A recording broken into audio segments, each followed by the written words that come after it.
Effective Teaching Practices presented by Katherine Belisario for the Teaching the Whole Child class, EDU 60011 at Swinburne University of Technology, May 2014. A lot of people, when you ask them to prepare a presentation or lesson in class, often have this kind of reaction.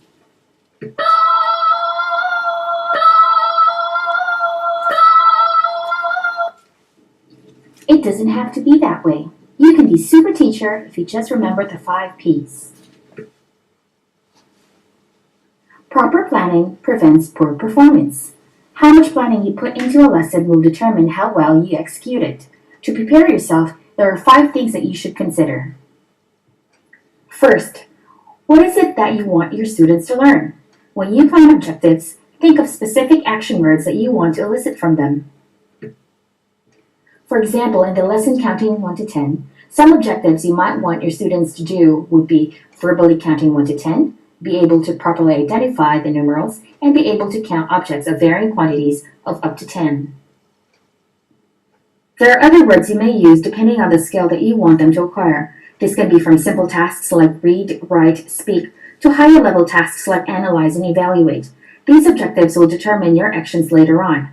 There are also terms such as hidden and crowded curriculum. Parts of the hidden curriculum are the values or social skills that you would like your students to pick up. With so many things that everyone wants to incorporate into the curriculum, there is a worry that it can be too crowded.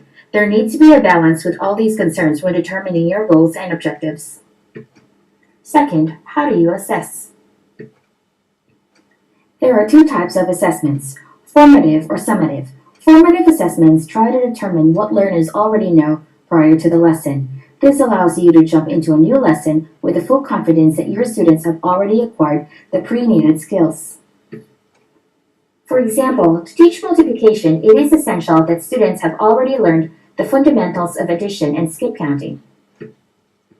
Summative assessments, on the other hand, determine what the students have learned from the lesson. These assessments are done afterwards. Assessments also do not have to always be paper and pencil based. There are various formal and informal assessments that teachers can do to determine learning. They can be in forms of essays, presentations, reports, journals, one-on-ones, and many more. When you do an assessment, always remember to give a timely feedback to the student so that they know how they're doing.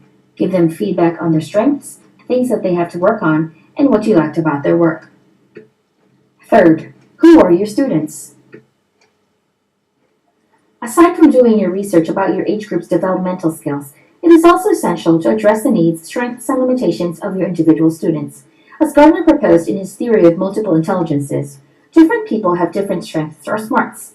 Some are really good in cognitive tasks, while others are good in physical movement, and others may be strong with their social skills.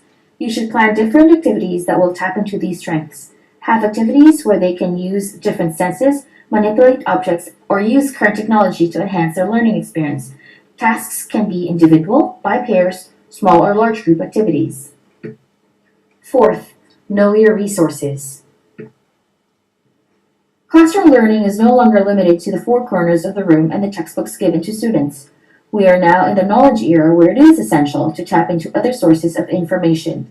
Look at using your school's facilities such as libraries, multimedia centers, laboratories, and theaters.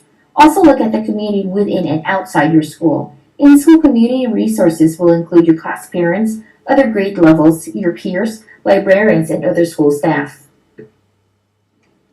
Outside your school, you may want to use the museums and other government facilities such as parks, post offices, and fire stations, as well as getting resource speakers that are persons of authority or expertise on your topic.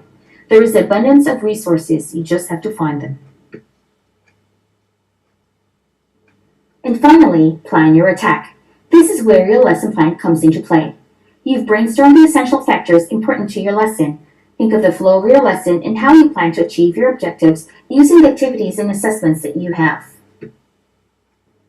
If you only have 60 minutes within a class, you need to plan how you want to use every minute of it. You have to incorporate reviewing of prior learning, opening the lesson, discussing the lesson, performing tasks and activities, assessing learning, and closing the lesson into your allocated time. Time management is key. When you are planning your activities, aim to peek into the curiosity and interests of your students. Vary your activities to tap into the different strengths of your students. Think of additional activities to reaffirm the lesson. Think of your fast learners, your slow learners, your underachievers and overachievers. Think of the kids who are wallflowers as well as the loud and gregarious ones. Think of those who have good sense of numbers, music, movement, as well as social skills. Sounds easier said than done, but as long as you plan well and plan properly, then it shouldn't be that hard. At the end of the day, your main goal should always be the betterment of each individual. You want them not just to learn and understand, but also to be self-confident and have high self-esteem. And again, remember the 5 P's. Proper planning prevents poor performance.